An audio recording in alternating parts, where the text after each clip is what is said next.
Olá a todos, hoje vou falar para vocês sobre um tema muito gostoso, que eu gosto muito, que é muito interessante, né? Os mistérios da música antiga e o que nós perdemos ao esquecê-la, ao deixá-la de lado.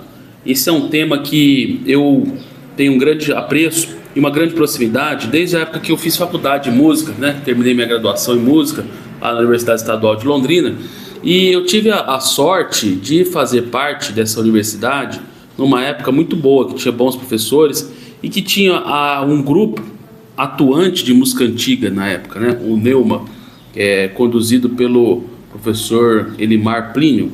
E recentemente eu assisti um concerto em Londrina, inclusive no Teatro Ouro Verde, desse grupo Neuma. Ele existe ainda, está ativo ainda, muito bom, né? Mas eu tive essa oportunidade de participar, inclusive como estagiário, né? Observando a rotina de ensaios, aprendi muita coisa.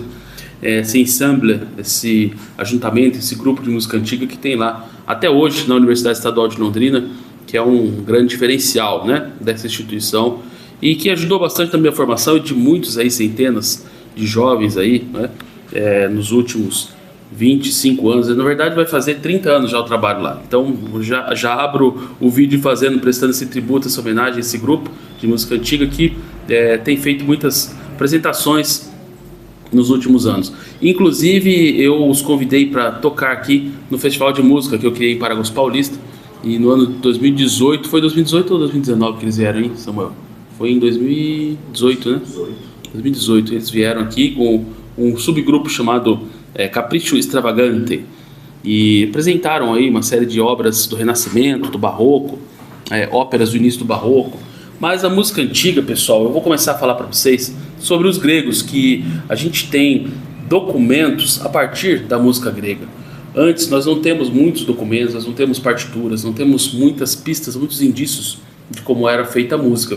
Muitos indícios propriamente musicais, né? A gente tem alguns indícios literários, históricos, mas a gente não tem elementos materiais para afirmar como é que era a prática musical. Por exemplo, os egípcios, a gente sabe alguma coisa sobre a música egípcia, mas é muito pouco. Os sumérios, os babilônicos, né, aquele mundo mais antigo, os próprios hebreus tinham o shofar, né, que a gente hoje tem a trompa, que é aquele instrumento com chifre, que era antigamente feito de chifre, que tinha também em Israel, que tem essa derivação, tem um instrumento típico de caça, e que era usado naquela época, né. A gente tem a notícia da lira nos Salmos, os salmos que eram musicados com a lira, que Davi compôs salmos para Deus, né, cantava e tocava a lira como acompanhamento. A gente tem alguns indícios, mas a gente não tem elementos à escala musical de tal qual maneira. Já a partir dos gregos nós temos algumas coisas que foram preservadas, principalmente pelos filósofos da Idade Média, historiadores da Idade Média, vinculados à igreja, e que eles conseguiram preservar esses conhecimentos musicais da Grécia Antiga, tá? E eu vou citar um nome fundamental da cultura musical grega, que é o Pitágoras. Pitágoras, que inventou inclusive um instrumento musical chamado monocorde. Esse instrumento de cordas é como se fosse um precursor do violão que nós temos hoje. Era uma corda, um monocorde, e essa corda ele dividia ela em diversos tamanhos, diversas proporções. E ele começou a perceber os intervalos musicais e como eles se originam a partir dessas subdivisões da corda, né? E aí, por exemplo, dividindo a corda no meio, ela dá um intervalo de uma oitava, dividindo em 2/3 dá uma quinta, né? 3/4 dá uma quarta, né? E assim você vai criando toda uma série de intervalos em escala musical a partir da subdivisão da corda em proporções distintas. Então, Pitágoras também é fundador da escola acusmática. O que é acusmática? Na filosofia existia essa forma de ensinar, de aprender a partir da audição. E é o que a gente tem hoje, os métodos de alfabetização mais avançados, mais inteligentes que são adotados hoje, eles sabem muito bem, eles adotam essa prática de uma escuta, começar tudo a partir da escuta, começar tudo a partir da audição, como na música, porque é um processo natural. A gente aprende a ouvir, a gente aprende a escutar antes de aprender a falar. A gente aprende o significado dos sons antes de aprender o significado das palavras. Então o processo de alfabetização ele é um processo sonoro, é um processo auditivo, antes de ser um processo propriamente da fala, tá?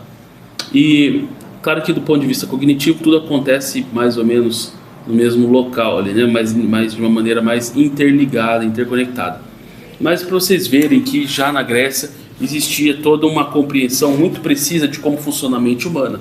E isso é muito expresso nessa cultura pitagórica, nessa escola pitagórica, que gerou inclusive grandes discípulos como o próprio Platão, que parte dos conhecimentos de Pitágoras, certo? Ele comenta o tempo todo, e Platão sabia da importância dos conhecimentos musicais, dos conhecimentos matemáticos, da física, da acústica, que Pitágoras é um dos precursores, né? Da acústica, física mesmo. Vocês sabem que a ciência, tal como nós a conhecemos, ela surge na Grécia também. Considera-se Aristóteles o pai da ciência. A ciência fundada o quê? Na observação da natureza. A ciência experimental, o método experimental científico, ele está fulcrado na filosofia de Aristóteles, né? Que é o método indutivo. Então vejam quanta coisa que a gente extrai a partir do conhecimento da música antiga. Mas e como que era a música na Grécia? Então a gente tem várias tentativas de reconstrução da música na Grécia, inclusive no Renascimento, tentando alguns filólogos, alguns estudiosos da música, estudiosos da cultura, estudiosos da língua grega, da língua latina, os famosos helenistas, né? Aqueles que fazem os estudos clássicos, os estudos da língua grega, da língua latina e da cultura correlata dessas grandes civilizações, e que são a origem, a base da cultura ocidental, a base da cultura do Ocidente. Eles se reuniram no chamado Círculo Florentino, lá pelos idos do início do século XVII, 1600 e pouquinho, 1602, 3, 4, 5, e começaram a discutir justamente isso, como que seria a música na Grécia, porque tem algumas inscrições em pedra, né? Algumas inscrições em pedra, em papiros, enfim, em documentos que na época não existia papel, de escalas que os gregos usavam. Tinham alguns tipos de escala, né? Os espongeu, o dátilo, e eram geralmente escalas que com intervalos definidos, ascendentes ou descendentes.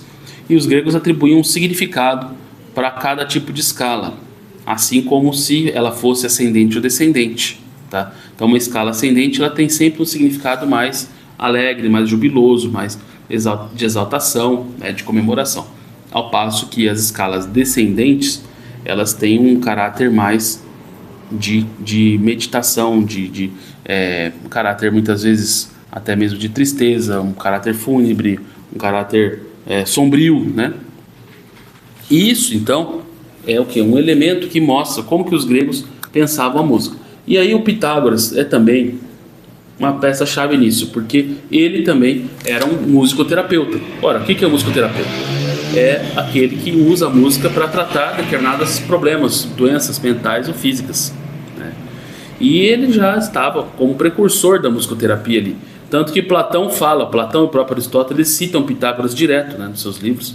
Eu já falei aqui no canal, em outros vídeos, que o capítulo 8 da Política de Aristóteles é inteiramente dedicado à música, e ele cita Pitágoras. Ele fala que o Pitágoras conseguia, através da prescrição de determinadas escalas, determinadas práticas musicais, ele conseguia acalmar os ânimos das pessoas, conseguia fazer com que as pessoas ficassem mais calmas. Teve até um caso célebre de um piromaníaco que ele curou através da música. Piromaníaco, o cara queria pôr fogo na cidade, ficava pondo fogo nas casas, tudo. E o Pitágoras chamou o cara lá e curou ele através da música. Então é o pai da musicoterapia. Musicoterapia, então, essa prática medicinal através da música que tem já milênios já de duração, e começa na Grécia. Isso tudo o quê? A gente aprende a partir do estudo da música antiga, né? A música antiga, então, ela é também todo um fazer musical. Esses modos e escalas propícios a cada tipo de moléstia que os gregos já sabiam e que o pessoal na Idade Média conseguiu sistematizar. A Idade Média também é o chamado período da música antiga. A música antiga vai desde dos gregos, a Idade Média, Barroco, Renascimento, até o período clássico, por ali. A música moderna ela começa no romantismo, no século XIX. Então, até o século do classicismo ainda é música considerada música antiga, né? Música histórica, música historicamente informada. Então é isso. A Idade Média, então, nos deu grandes sistematizadores da música. Eles conseguiram sistematizar essas doutrinas gregas, né? Por exemplo, um deles é o Guido d'Arezzo, que é um monge italiano que viveu nessa região, Arezzo, século 9, 10 ali, depois de Cristo, e que ele criou o sistema de notação, também chamado deumático. Começou a criar aqui as partituras musicais. Essas partituras, então, elas foram sendo desenvolvidas, né? Deixa eu dar um... Ok, voltando aqui então, a gente tem na Idade Média os grandes sistematizadores, né? Falei do Guido d'Arezzo. Outro grande sistematizador é o Papa Gregório, né? Que por conta de ser Gregório o nome dele, São Gregório, ele sistematizou os chamados modos gregorianos. Por isso que a gente fala, até os guitarristas gostam desse termo, né? Escala gregoriana, que a gente tem os modos, são escalas, cada uma com sua característica intervalar, ou seja, intervalo, diferença entre as notas, e esses modos, então, eles também, cada um tem um ethos, tem um caráter, tem um significado, e a sistematização pelo Papa já levava isso em consideração, né? Muitos perguntam para mim assim, mas era intencional? Isso é intencional? Outras coisas são intencionais? Quando se trata de obra de arte, tudo é intencional, tudo tem intenção de gerar significado, gerar, né? Ainda que de uma maneira polissêmica, porque a arte ela é polissêmica, né? Ela é simbólica e polissêmica, ou seja, ela permite múltiplas interpretações, múltiplos entendimentos, múltiplos significados, tá? Então ela sempre tem em germe toda essa potencialidade de expressões. Então veja só, a gente tem escalas, cada uma com sua característica. Por exemplo, nos modos gregorianos nós temos as escalas jônica, dórica, eólica, lídio, mixolídia, frígio, enfim, lócrio. São tipos de escalas, certo? E cada escala exprime um caráter, ou de alegria, ou de contemplação, de tristeza, de mistério, tá? Isso foi sendo usado na música, foi sendo colocado em prática na música, tanto na música religiosa, na música sacra, dentro da liturgia, nas festas, como também na música profana. Música profana, que é a música feita fora dos templos religiosos. Eles também usavam esses modos. A música renascentista mesmo, ela é prenha, ela é repleta. A música renascentista popular, digamos assim, usa os modos eclesiásticos do mesmo jeito. Usam muito dórico, usam muito o lídio, né? Usam muito mixolídio. É muito comum. A tradição dos menestréis também usa esse tipo de escala. Os menestréis que começaram na Idade Média, os trovadores, que vêm lá com os trovadores da região da Provença, da França, trovadores provençais, e que se alastraram pela Europa também, que na França, na Inglaterra, teve um movimento muito forte, na Itália, de trovadorismo. Na Alemanha não, na Alemanha foi outra pegada, mas na Inglaterra teve uma tradição forte também de menestréis, né? E também a música instrumental foi bem desenvolvida, principalmente pelo alaúde, que é um instrumento típico também dessa época renascentista. Alaúde tem origem árabe, né? E que entrou na Europa por conta do quê? Por conta da ocupação árabe ali da Península Ibérica, que os árabes foram expulsos, digamos assim, em 1492, né? Ali na Batalha das Astúrias. Mas o que acontece? A cultura ficou, e dentre os elementos da cultura ficou também o alaúde, tá? O alaúde, que é como se fosse um precursor do violão, e tem uma literatura vastíssima para alaúde do Renascimento, tanto da Inglaterra.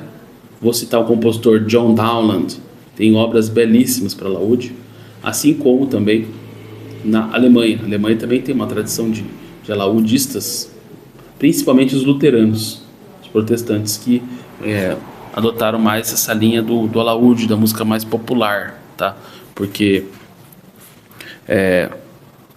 o pessoal gostava muito do órgão também nessa época, né? Mas o alaúde é um instrumento que tem grandes organistas também na Alemanha no período. Então a gente não tem como dizer que é um século que predomina um outro instrumento, né? Mas é só para mostrar isso, que a gente tem uma riqueza muito grande na música do Renascimento também, tá? E temos que citar aqui o Palestrina, que foi um grande compositor do Renascimento, grande compositor sacro. E ele tem uma história muito interessante, que ele era um grande compositor de polifonia. Polifonia é uma técnica de composição que você tem várias linhas melódicas sendo executadas em simultâneo.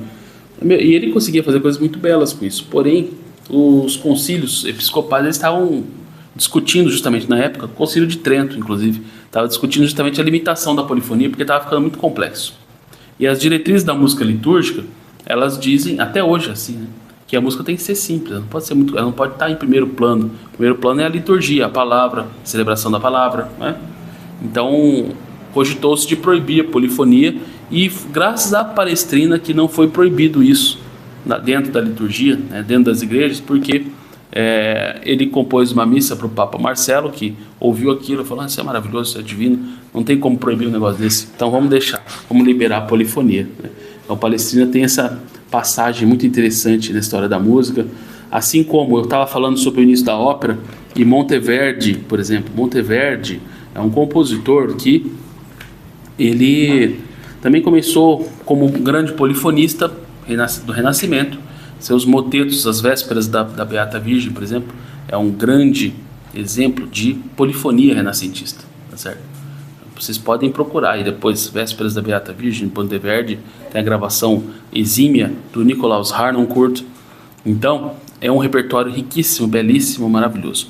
Mas Monteverdi tem uma outra importância para a história da música, Cláudio Monteverdi, que ele... Bom, primeiramente, eu tenho até um livro dele de cartas que ele fala sobre a importância de Platão, dos gregos, então eles estavam estudando isso na época.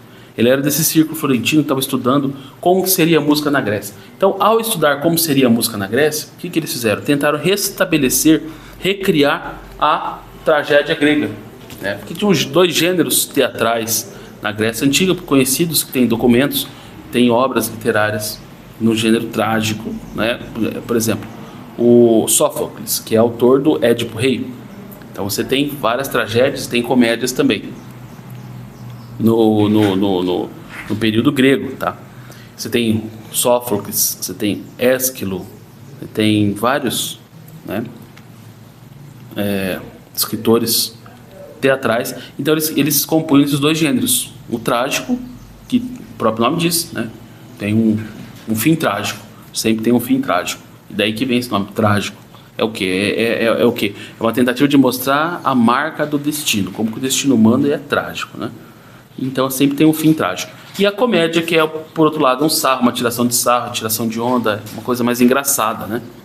Não tem tanta preocupação com o trágico. Embora a comédia também é trágica, sempre é trágica.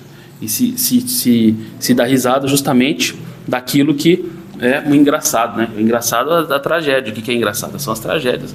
Mas é uma outra forma de enxergar a vida, né? Então tem toda uma tradição assim na tragédia grega. Muito bem, pessoal. Então, vocês vejam que há uma riqueza muito grande na música antiga, e quem não conhece nada de música antiga, ou que nunca ouviu falar, acaba perdendo uma grande dimensão da história da música, acaba perdendo esses significados e conhecimentos ocultos. E, para finalizar, eu vou falar sobre o Cláudio Monteverdi, que é considerado o pai da ópera. O pai da ópera, tal como nós a conhecemos hoje, foi justamente uma tentativa de recriar, reconstruir esses conhecimentos ocultos, digamos assim, ou pouco conhecidos da música antiga. E nós tivemos esse resultado maravilhoso que são as óperas. A primeira ópera que se tem notícia é Orfeu de Monteverdi, que é de 1607.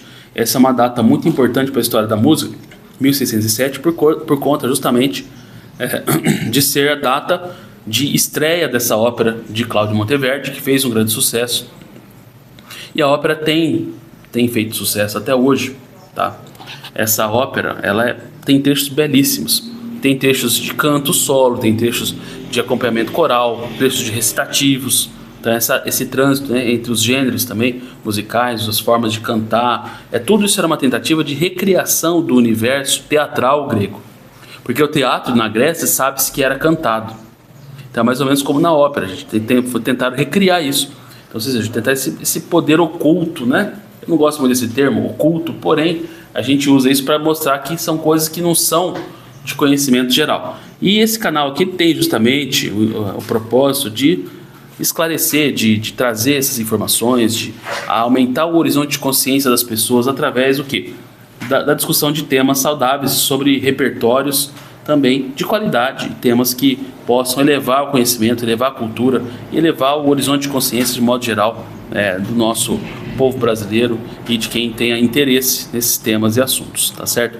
Então, meus caros, se vocês quiserem saber mais, conhecer mais sobre esse assunto, dê uma olhada aqui embaixo no link que eu vou deixar na descrição do vídeo, que é a minha mentoria Melodia Cerebral, na qual eu ensino pais, mães, professores, diretores de escola, como ensinar música em casa para as crianças, tá? Esse é um tema muito interessante, muito importante e que você não pode deixar de fora da educação dos seus filhos.